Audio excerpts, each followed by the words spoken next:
start?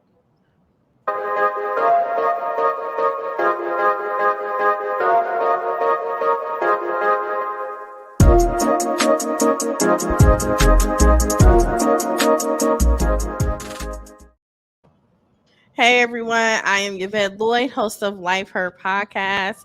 I have an amazing guest with me tonight, Melissa Lockhart. She has an amazing business, and we're going to learn so much about it.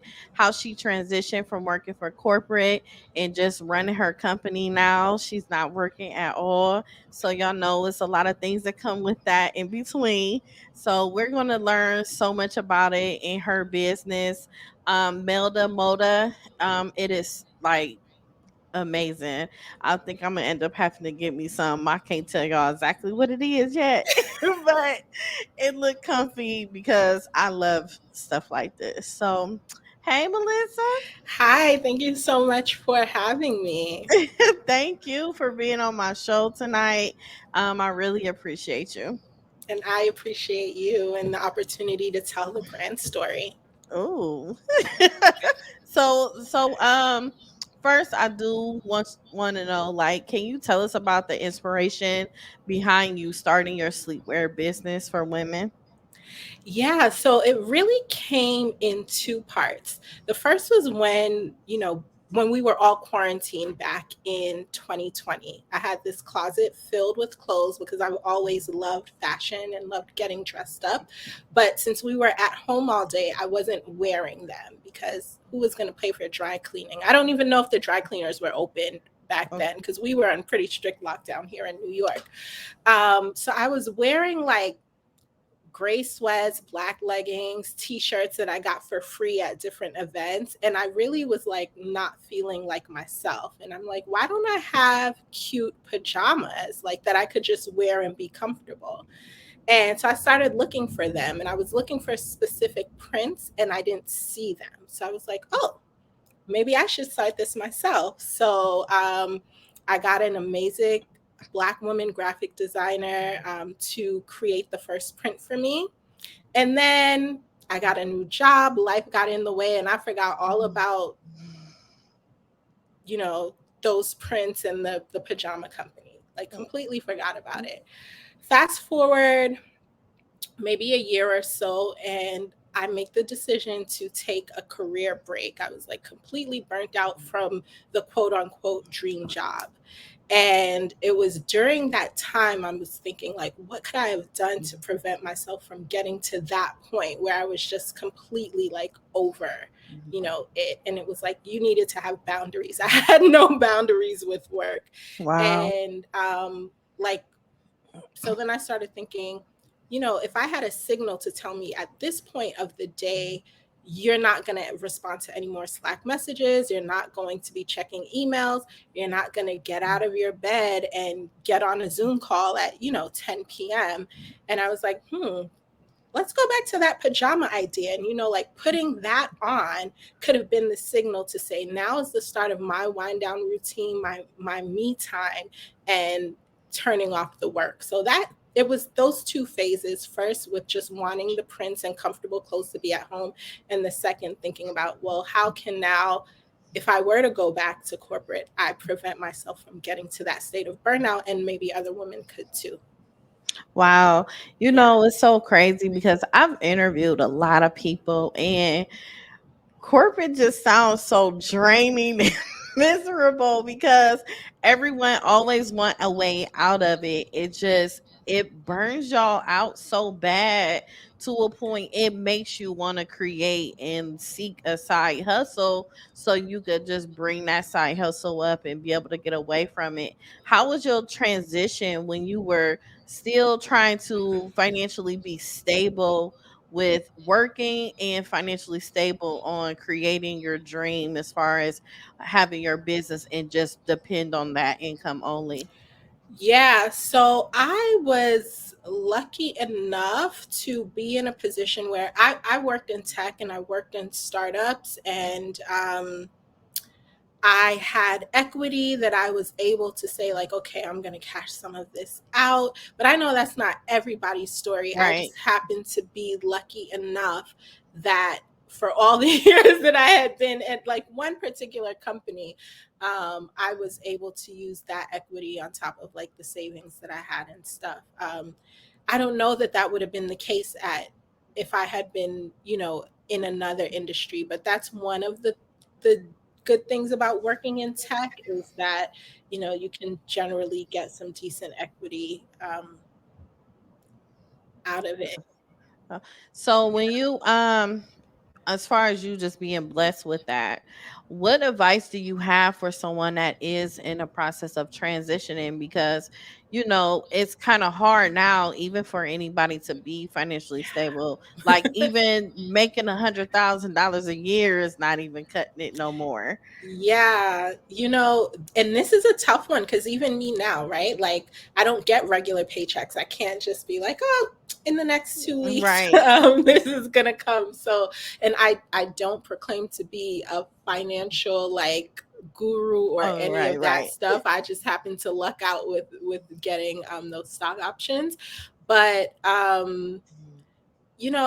pay yourself first. That's one of the things that always stuck with me. So if you want to make this transition at some point, even if you're putting like $20, $25 aside a week or a pay period, and then you use that, you invest it in the stock market or whatever, those are the little steps I think you can take. You might have to make some lifestyle adjustments. I had to do that, at some point too. So it's no more, you don't see me like traveling like I used to do before, booking flights on the spur of the moment, Right. because I know for the short term that I'm really focused on building my brand. So that's something I think if you're going to be making the transition, you have to come to grips with the fact that the way that you were used to doing things when you had a regular paycheck is not always going to be the same. And you kind of got to be okay with that.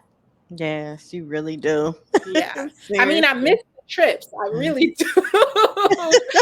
But I also get so much joy from seeing, Melda Moda come together the way that it has. Yes. So Melda Moda, where did you get that name from? Because it's so beautiful. Thank you. The name is really special to me. So, growing up, I had this babysitter. She was like a second mother to me. Her name was Melda, and she used to sew almost all of her own clothes.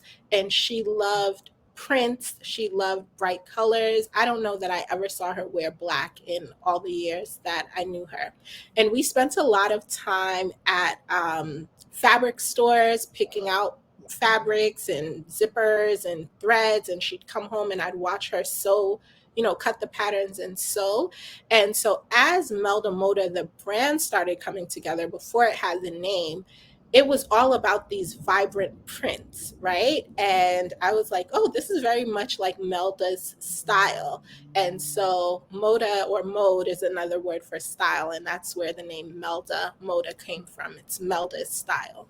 Wow. It stands out like a Thank lot you. because it's just so unique and it just have this like fancy sound to it. And that's what we want you to feel when you put on a pair of the pajamas, right? We want you to feel fancy. We want you to feel luxurious. They are like, they feel like a silky satin type of Mm, feeling. And, it just, yeah, you want to feel fancy. I want you to you look for do. the same way that you would get ready for a date, whether it's date night with a person or a date with yourself. Like, this is your date with your bed, your wind down routine. So I want you to look and feel nice when you put them on.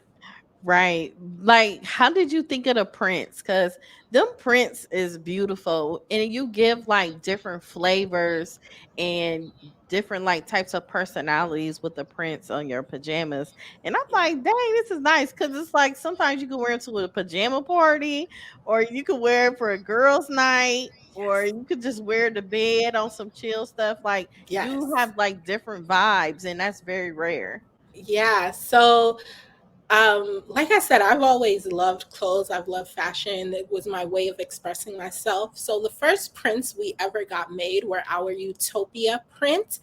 And that was just me thinking about, like, we were in a sucky time in 2020. It was so depressing here in New Yeah. York with the sirens going and all of that. And I was just dreaming of a place that was beautiful and not filled with strife, whether it was from COVID or, you know,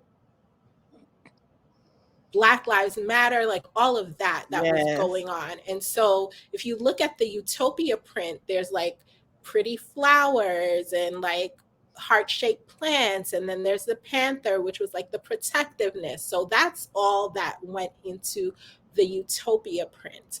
Then we just released our second collection, which is the hibiscus collection, and Mm. that one was an ode to my Caribbean roots. My parents are from St. Vincent and the Grenadines. And my mom, every holiday, used to make this drink called sorrel. And it's made from boiling hibiscus leaves, and she spiced it up with ginger and cloves and sugar, like all that stuff. And I have a lot of great memories of helping her bottle that out and have people come pick it up, or my dad's friends coming over on, during the holiday season. And so that's what inspired that sorrel print. And a few years ago, I went to Ghana for Christmas. So I didn't get to take my sorrel home from my mom's house like I usually do.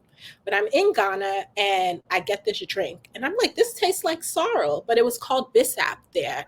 And so that's where the second part of the hibiscus collection, the Bissap print, came from.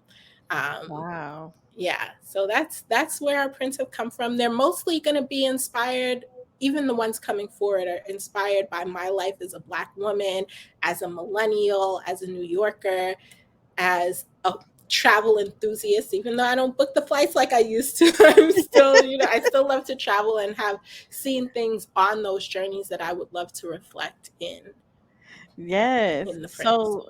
So tell me, how was the process of you just like picking out the fabric that you want, if you wanted the softness, the silk? Like, how did you come about that? Because that's really strategic on how you actually have that, and you have top of the line fabric. Thank you. Yeah, so this is the part where I had to work with a design consultant because my background is in human resources, right? In Okay. tech. So, as much as I've always loved clothes, I didn't have like that technical or foundational knowledge. So, I had to work with someone, and we went through the process of putting out calls to different fabric mills and different factories to feel different fabrics. Like literally, we would get swatches, feel like, I like the feel of this, or this feels a little too heavy, and whatever the case is. And that's how we came about the viscose feel, because I liked the softness of it, but I also liked that it wasn't as what's the word that I'm looking for? Wasn't as delicate as, say, like a silk. So it Okay. feels silky, but you don't have to necessarily take it to the dry cleaner. So that's where we came about with that one. The second time around, I wanted to try something that was a little bit more sustainable. And Mm-hmm. so, similar process, putting out feelers, got our hands on something called Eco Vero, which is a Mm-hmm. sustainably sourced viscose. So just their process is a bit healthier for the environment. So it's really trial and error. And I've heard from a lot of people that they want cotton. So maybe down the line we'll be introducing some cotton, but it's getting the samples, feeling them, and saying no, no, no, and then finally getting to a yes. Like this is what I was envisioning in my head. Right. So, what sets your sleepwear brand apart from other competitors in the market? I see a few already. Yeah. So I don't think anybody else is doing like Caribbean inspired prints, right? I don't think Yes, you're gonna find a sorrel print on that's the so market true. anywhere else, because that's one of the ones I was looking for when I first came up with the idea. Um, and so there's that. There is there is the fabric choice. We're really, what's the word that I'm looking for? Really particular about the fabric choices. So it feels a lot softer than some other ones on the I can market tell. I at can the tell even by moment. the pictures. Yeah. And I just think it's the love and the intention and the community that I want to represent and bring forward. I think that's our differentiator. Yeah, like seriously, because you have like the way you have your combination and everything with shorts, pants, robe, and it just all come together. Sometimes when you go to different companies, I'm a pajama person, so I love pajamas. So when you have pajamas and you go somewhere, you could find a shirt and the pants, but you can't find a robe to match it. It's always something that's off, and you be like, man, I would just wish I had this and this one for an option. But it's like you give people so many options for them to be able to put like 3 outfits together, really. And I'll tell you why that was. So I'm only 5'3". So and I was the fit model, right? Because I couldn't afford to have a real fit model. So as we were designing it, we were designing things to fit me. But I was talking to my friends and I was doing surveys of people who had started following us online. And one of the things, we had some tall ladies who were like, are these going to be long enough to fit me? And I was like, well, they fit me. They might not fit somebody 5'11". So that's where Right. the shorts idea first came Nice. from, because if the long pants are too short, the shorts are going to fit you. And then Yeah. I heard from some other women who are like, I don't like things covering my legs when I'm sleeping. So they also preferred to have a short.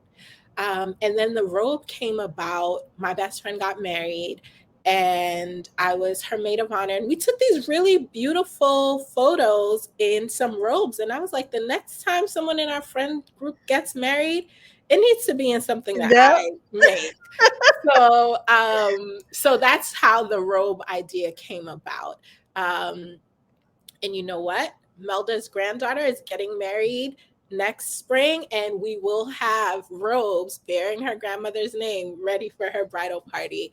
But that's where those three things came from. And now I've heard from people, they want muumuus, they want nightgowns, they want lingerie. And I want to do all of those things, but I'm really trying to prove out our thesis with these short pajama sets, the long pajama and the robe, which we call slumber suits, just to, up that luxurious factor, and Yeah. relaxed wraps. Yeah. That is nice. So I see that you have something coming up with Essence Live on October 13th. I know you're so Yes. excited. Oh my gosh. That is, as for probably most Black women growing up, Essence was the magazine, right? Essence and Ebony were the magazines where you saw us Yes. reflected in this really beautiful light. So Essence Live, Shop Essence Live is this live event that they do, and it's kind of like a QVC HSN style. So they will be showing off the products. You'll have an opportunity to shop during that time as I tell the story behind the pieces and the brand. So yeah, that is super exciting. I Yes. think my mom seeing that, now she's gonna, respect what I'm doing a little bit more. Man, I'm telling you, they be a tough crowd, don't they?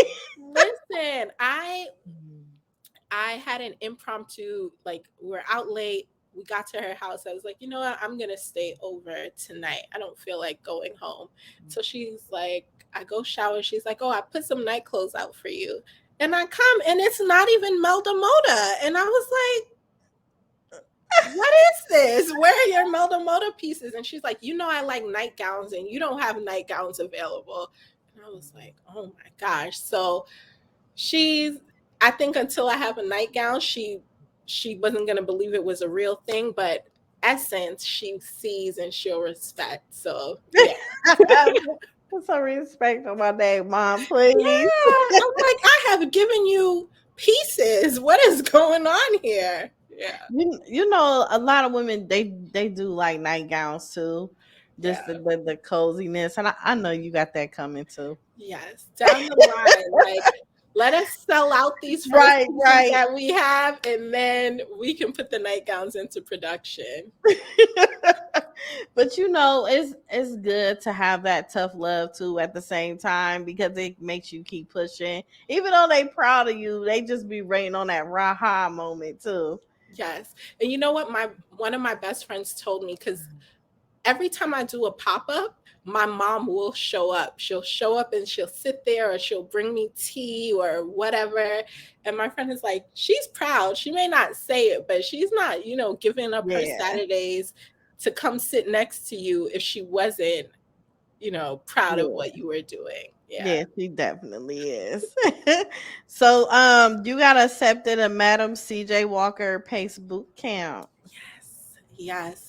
So we had the first two sessions this week. This is a venture between the New Voices Foundation and AARP. And it is Nice. basically, I had a friend tell me, she's like, you're basically in grad school, but in like 12 weeks of it. So um, I can already tell, first of all, I'm in community and in class with women who are building or have already built these amazing brands that are in stores that you go to and you shop at all of the time.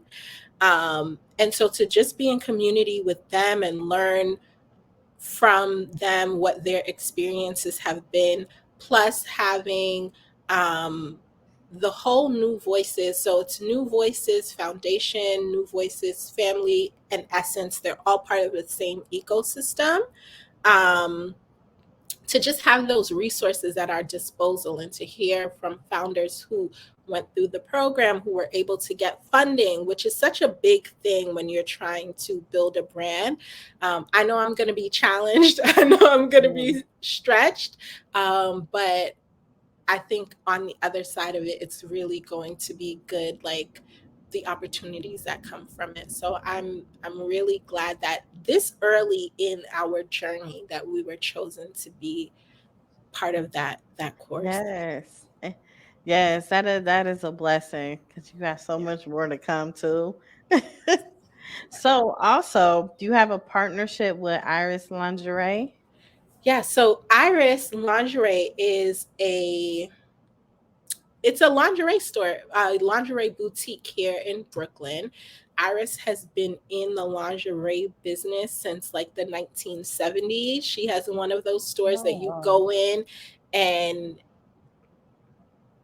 when you go for a bra fitting, like she can look at you and tell you what your size is going to be, and you'll be thinking like, no, that's wrong. You what? try on the bra and it's right. Oh, she a Um, veteran.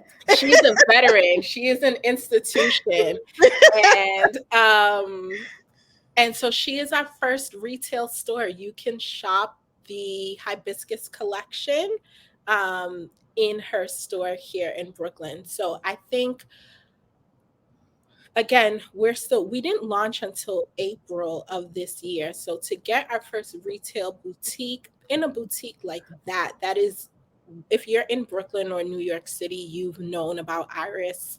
Um, and she has so much knowledge that she has shared so freely, and I know like my products will be 10 times better as Mhm. we go forward, because she's been stocking pajamas in her store for how long, and robes in her store for how long. So she's like, you see how this is done and how that is done, and here's where I think you should do next, and why are you priced this way. Um it's that that is another blessing that it came Yeah. about. I was just in her store shopping for a bra for myself, and got into conversation, and the opportunity came about. And so I Wow. hope that is the first of many other retail opportunities for us. That is beautiful, man.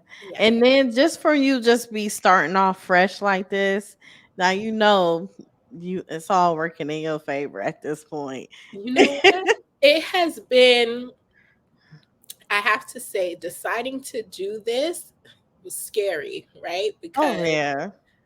like those stock options, I had another plan for them, a different plan for them. That was like my little nest egg.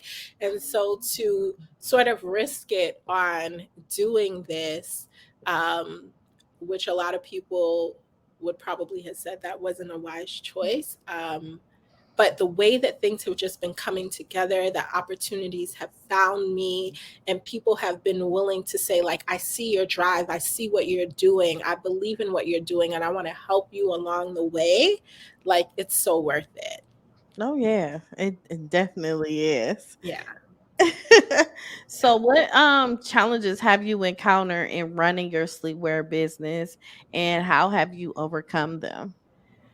Oh my gosh, there have been a lot of challenges. So, first things first, I think I came to this space from having worked in HR and having worked in tech, right?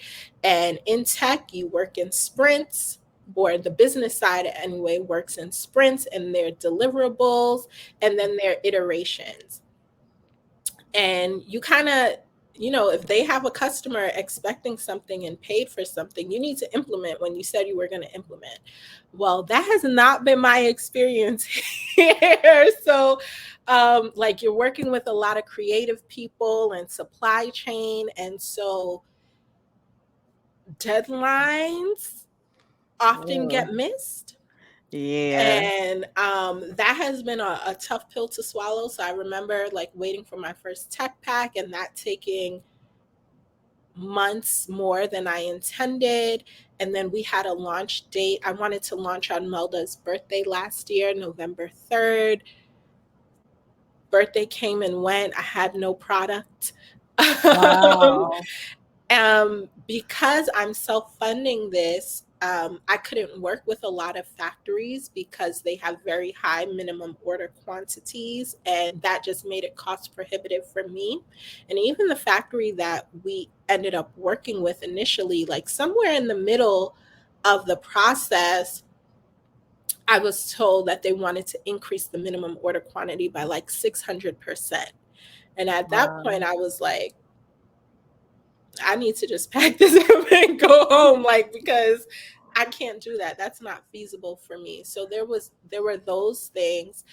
But we kept pushing. I was like updating our social media followers, like, okay, we're going to miss this launch date. We're going to miss the next launch date. We're going to miss the next launch date. And finally, I get the top of production samples, right? It's like, I just need to approve this final sample, and then they can ship things to me and we can launch. And then the tags, the care tag that you usually see in the back, Uh-huh. like of your top, was wrong. Oh man. And to make that change could have set us back weeks or months. And so I had to make the decision, like, we're going to launch with these wrong tags, and I'll put the correct thing on the website, and I'll explain to people, when I'm out at pop-ups, because I just could not afford to go. We were already, I think, 4 or 5 months behind, another, couple of months without it. So there are all of those. Those are some of the challenges. Man, that's a lot though. Yeah. That I mean, that's a lot just for you to even go through that. But you know what's so crazy? It's like you still gotta expect more at the same time because it's always a roller coaster. Oh, yeah. So I was supposed to have, if you follow us on social, you know that I had been talking about our bonnets and our sleep masks, and Uh-huh. those were supposed to be out already. And like, there Oh. was this partnership I was trying to do with another brand. Their event is this week. I still don't have the bonnets. The factory's like, yeah, well, now we're not going to be able to ship for X amount of weeks. So these are one of the things where I just have to, learn that whatever they tell you, I was saying pad it by a month, but maybe now it's padded by 2 months, and just expect the unexpected is really what it is. Yeah, that is Yeah. true. That is really true. Yeah. So what advice do you have for an aspiring entrepreneur looking to start a business in sleepwear or fashion industry? I think you need to be willing to be a student. So I will tell you, I am in a season of learning right now, because this was not the industry that I came from. So, one, it's be a student. Two, you need to reach out to people who are in this space, have conversations with them, learn from what their challenges were. And then the next thing I would say is just keep going. Like, keep going. Yeah, There are going to be so many things that can set you back. And this is where having community is super important. So for me, I have like two communities. I have my friends who've always been my friends, and they know how to calm me down and how to redirect me and how to encourage me. And then I have the women that I found while on this journey who are also business owners, yeah, because um they've experienced similar, or they've had different challenges, who can that they can talk you through. So I think finding the community is also something that is important. I don't believe in, well, for myself, not a self-made person. There's so many people who have been helping me along the way. I'm like the face of this, but there's this whole big community behind me that you don't see. that is beautiful. That's a blessing. Yes. It really is. So, what are your long term goals for your sleepwear business and how do you plan to achieve them?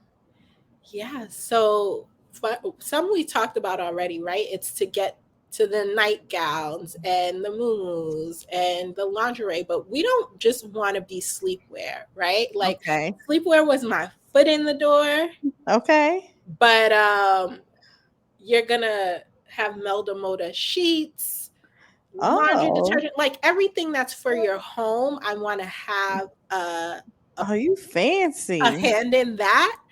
Um, but even longer term, this going back to my time being in HR and being in tech, um, when I was in that space, I had been just moving towards like wanting to become an angel investor. And so long term, I want to be able to invest in other women owned businesses, other Black owned businesses, because I think that finance part, we have so many ideas, Yes. we but that finance part is the hardest. So I would love to get to the point where I'm not just selling things, I'm investing in other women's businesses.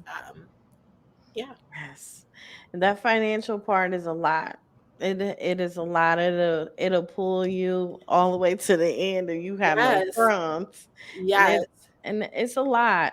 How do you sustain like your mental health and everything with you just still going and being a business owner and transitioning from corporate? That's a lot, honestly. And for you to have that faith still. Yeah. So shout out to therapy. I know that's right. Shout out to therapy, because that definitely, even with making the decision, um, that was a lot of. I had a therapist, I had a business coach. There was that. So I had those. Again, I have this wonderful community and these group of friends that I rely on. Mhm. And sometimes, and this is hard because a lot of my marketing opportunity is on social, but sometimes I have to step away from social because Mhm. you see other people doing all these things, and it's like, why isn't my business doing that yet? Like, why can't I Yeah, get there yet? And that can lead you into some bad dark places. So it for me, can. there are times where I have to step away from the social media. You will not see a post on Melda Moda for a week or two, and it's because I'm spending time doing things that fill me up. For me, that's like being outdoors. So often I walk like 4 to 8 miles sometimes, just taking in the world around me. I have been slacking, but I need to get back to yoga because that's another habit Yeah. that I find helpful. But yeah, therapy, if you don't want to pay for a therapist, have somebody that you can talk to that can give you that unbiased advice. Because this journey will take you through it. It will take you through it. It will. It will. And really have to like balance yourself. I'm so happy that you have a village of people behind you because some people aren't fortunate with that. But with you Yeah. having that, it helps a lot. Even if they're doing one little small thing, it's so helpful. Yeah, and I think you have to try and cultivate that, right? So whether you go Yes. take a class and meet other people, like I said, I'm grateful to have the girls who have known me for a very long time, like my college friends. We have the group chat. Sometimes I'm typing them essays, Oh, I'm typing them essays. Like, you will not believe what happened. So they've been really good. But again, like the women business owners that I met through classes and things like that. Um, that's new, but they've all been in the same place or they're going through the same thing, and so we just band together to help see each other win. So I would say if you don't have it, you need to find ways to cultivate it. yes, that is for sure. Yeah. So, please let everyone know how to follow you on social media. What is your website so they can purchase your beautiful pajamas? Yes. So the website is meldamoda.com. So meldamoda.com. We are on Instagram and Facebook at Melda Moda. If you're on TikTok, it's at melda.moda. And then we are also on X. Not on Twitter. We're also on X at Melda Moda. So you can follow us in all those places. Wow, that is amazing. What is some encouraging words that you give someone that want to transition from corporate and go on and live their dreams? You can do it. Like, you can do it. It's probably, it probably looks more difficult than it actually is. But if I could go from HR and tech to building this sleepwear brand, I know you can do it. Um, I'm going to tell you this one thing. When I made the decision that I was going to focus on Melda Moda full time, I didn't tell anyone at first because I knew that people Mhm. who love me, right, and have my best interests at heart, they were not going to understand and they would be operating from a place of fear. Like, what are you going to do Yeah. about a paycheck? Are you going to pay your bills? Valid questions, but that's not what I needed to hear when I was making the leap. So I think it was like a period of 2 or 3 months that I didn't, aside from my business coach and therapist who knew that I was doing this, no one in my personal life who, had a vested interest in my personal life knew that I had made that decision and that's what I was going to do. So sometimes you need to, keep your head down, get all your affairs in order first before you give people the opportunity to chime in on your dreams. And so those few months were really foundational for me. And then I did it. And then I was able to say, I was so far gone down the line that nobody was going to be able to turn me back at that point. So I would say if you have those people who, they mean well, but they have a tendency to be naysayers, don't share with them yet. Don't share with them until you are Mm. firmly rooted in your decision. Yes, that part. Yes. Well, thank you so much, Melissa. I wish you Thank nothing you. but the best in your pajamas. And I'm gonna have to get me some, girl, because Yes, we want to see you in a slumber suit or relaxed wrap. yes. And I know you have a Black Friday coming up. Yeah, so two things coming for Black Friday. We will have a sale, so you have some time between now and then to save up, and we'll have some things going on sale. But also, if you are in the New York City area, we will be at City Point in Brooklyn, selling in person. So if you want to come and feel it and, experience it in 3D, please come check us out then. Yes. Well, thank you again so much for being on my podcast show tonight. Thank you. I appreciate you so much. I Have a good one. appreciate you. Thanks. So thank you everyone for tuning in to Life Her podcast tonight. Please make sure that you subscribe us on YouTube and also subscribe us on Spotify, Apple, Google, all major platforms. You'll be able to play back and listen to everything as far as what Melissa was saying about her business. And you also get to be able to listen to other business owners as well that drop plenty of gems that you're not going to hear for free. So thank you everyone and peace out y'all.